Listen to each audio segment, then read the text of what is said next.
You're watching Coronavirus in Context. I'm Dr. John Whyte, Chief Medical Officer at WebMD.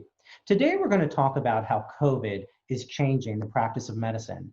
And I'm joined by Dr. Bob Harrington, the Chair of the Department of Medicine at Stanford, and Bob Brisco, the CEO of Internet Brands and WebMD. Gentlemen, thanks for joining me. Thanks for having me. Dr. Harrington, COVID-19 certainly has had a tremendous impact on the practice of medicine. How do you see COVID changing your practice? Well, certainly here at Stanford, it changed a lot and it changed it really quickly. Probably the most notable example of how it changed was the rapid movement to telemedicine. We were a practice that across the system was maybe making a couple of low percentage of video visits a day.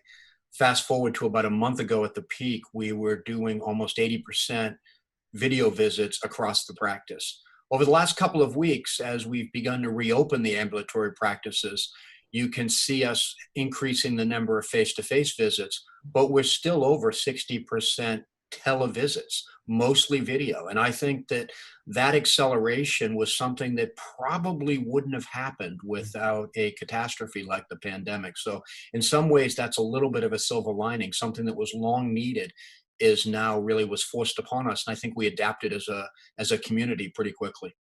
Bob, is it too early to know where that percentage lands ultimately? Do you think it settles back to a certain rate or? Yeah, we've been looking across the practice. If you look at the entirety of Stanford Medicine, we have about 600 separate clinics across our network, across our faculty practice, on both the adult and the pediatric side. And we're estimating that in some of the groups, primary care, for example, it might end up pretty high, maybe as much as 70, 80%. Other practices, say oncology, a lot lower. When I talked to my oncology faculty during the past month, they were in the clinic seeing patients because they needed to do imaging, they needed to get physical examinations, they needed to start people on therapy. In my practice, I just ran over here from my own clinic today. First 3 or 4 people I saw was via video, then saw a couple of new patients. And I think that for the next foreseeable future of months, it'll probably be in our particular practice. I do mainly general cardiology these days, maybe 50, 60% video visits, a lot of follow-up for things like secondary prevention and more face-to-face visits for things like evaluation of heart failure, evaluation of valvular heart disease. I think it's going to depend on the specialty, Bob. And Dr. Harrington, you're a teaching hospital. Part of your mission is educating students and residents. How does telemedicine impact their training? Yeah, it's a great question. First, in the inpatient area, that when we started surging up, it was really the residents who were trying to make sure that teams have residents, that they have fellows, that they have attending staff in some way, because as you know, that allows us to extend the reach of an attending. An attending can see third patients if he or she has a couple of residents to do a lot of the early groundwork, if you will. So that piece, I think, was really dependent upon the resident. In the clinics, it's a little tougher with telemedicine. We're beginning to explore things like breakout rooms. There are some programs where my fellow, for example, can go into a room, see the patient. Patient can then get passed over to another room, and I can see them. In my own clinic today, as I mentioned, I was there with one of our cardiology fellows who's been with me for the last few years. He's a senior fellow, very capable. He goes in, sees the patient on video, comes out and talks to me for a few minutes, and I go right back in to that exam room and see the patient via video. So I think we've had to adapt. I think that there are some innovative learnings. That brings us a little bit to the education topic. You're starting to get to it there. How do you see that changing? I think there's going to be opportunity to expand how many people we reach. We have a great example this summer. We've just received word from the match program for residents that they do not want any face-to-face live interview visits over this coming interview season for internship. And so we're going to do all of our interviews for residency here across the country, including here at Stanford, via Zoom technology and other technology. I think that's a great opportunity to kind of show off some of the innovation that's going on at Stanford. I also think, frankly, it's a great opportunity to maybe reach some students who would like to take a look at Stanford, but maybe they can't afford to fly around the country, going to different places. Maybe for whatever reason, they couldn't get the time off, maybe family obligations, et cetera. I'm actually excited about the opportunity to maybe see a more diverse group of students apply to our residency program, which I think would be beneficial for us and might level the playing field a bit, that students who wouldn't ordinarily have a chance to come here on an elective rotation can now be with us virtually, and we can interview them. And boy, I'm really hopeful that we're going to see some students and maybe land some interns that we wouldn't have otherwise done. Although, as you know, Dr. Harrington, some folks who are watching will say, but they don't get to have those informal conversations with current residents or current students and get a real feel for what it's like. See, I'm old and being old school, but I guess it's that balance while still trying to respond to really a new normal.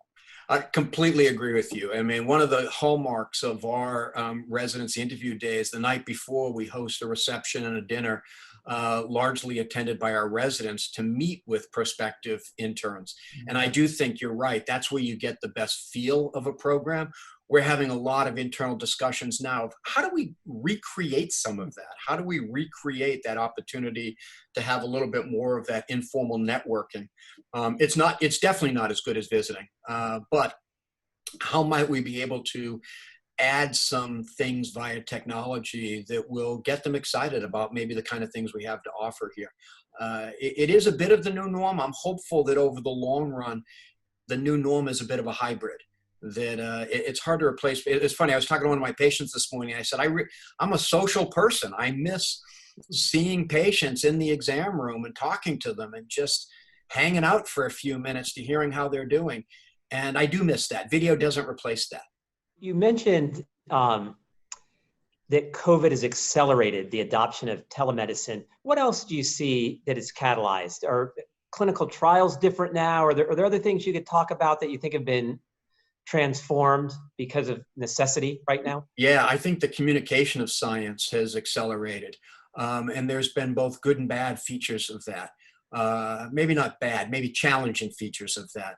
I read somewhere over the weekend that there's been something like 10,000 scientific articles, viewpoints, original research, observations put forward over the last couple of months that just really, that's an explosion of science. Now, a lot of that is good. A lot of that rapid exchange of information is really helpful. What do we learn from the folks in China that we could take advantage of here in the US before it hit us? What do we learn from our colleagues in Boston and New York who are harder hit than we were here in California? And that rapid exchange of information is fantastic and facilitated by technology. Some of the bad things are that a lot of bad research got out there into the public sphere and was roundly criticized quickly by the peer review of Twitter and other social media indicators. Well, national meetings have always been a big part of your communication strategy. You've always been very popular at national meetings. With the cancellation of national meetings, how are you getting that education to your colleagues? How are you, getting the information out? I happen to be president of the Heart Association this year, and so the last big meeting I went to was the scientific sessions in November. And then in this part of the year, there's a lot of what we call our specialty meetings. There's our quality cardiovascular outcomes research meeting, our vascular discovery meeting. There's a lot of meetings. Our epidemiology meeting was the last one I actually attended live back in February in Arizona. And this was sort of at the beginning of things where, the hotel had sanitizer everywhere. We had moved from handshaking to what we call the epidemiology elbow bump to greet our colleagues. That was the last time we did a face-to-face meeting. Now what I do is just what we're doing here. For each of the AHA smaller meetings, I've been recording my presidential address, and then I join the leadership of the meetings online to have some conversation. I've participated in some panels, things like that.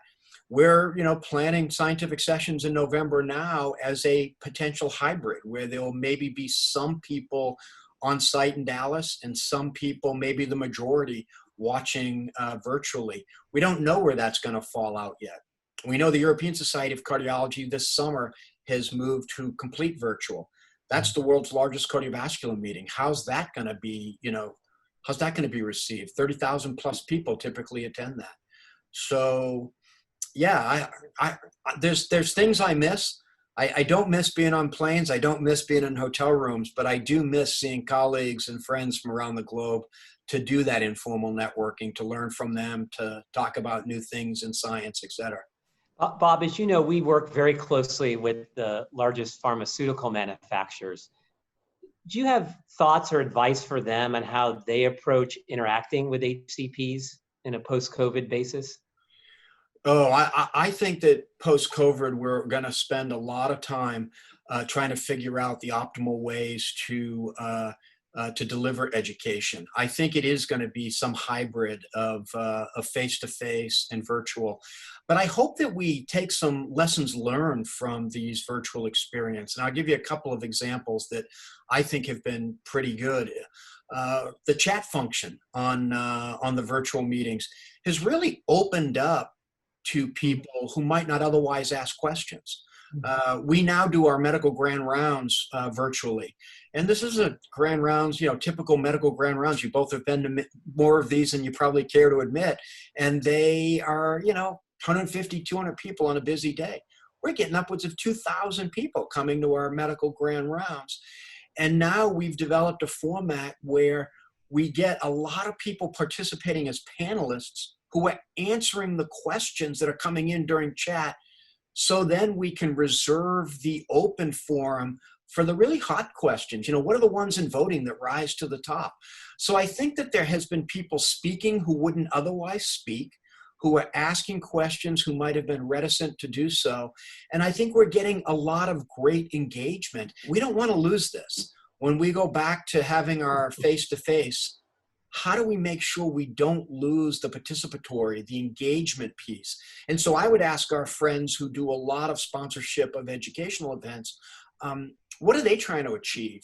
And how can we work together to get great engagement, to communicate science? But also, I think, and what I've learned throughout this, is that people want to discuss science. They just don't want to hear it. They want to discuss it. They want to hear what you think, what John thinks, what I think. And then they want to discuss it with us, not just see 3 more PowerPoint slides. So that's something I think we all talk about, but this has really forced us to do it. That's how people really learn, isn't it? It is. I want to thank you both for joining me. Thank you for having me. And thank you for watching Coronavirus in Context.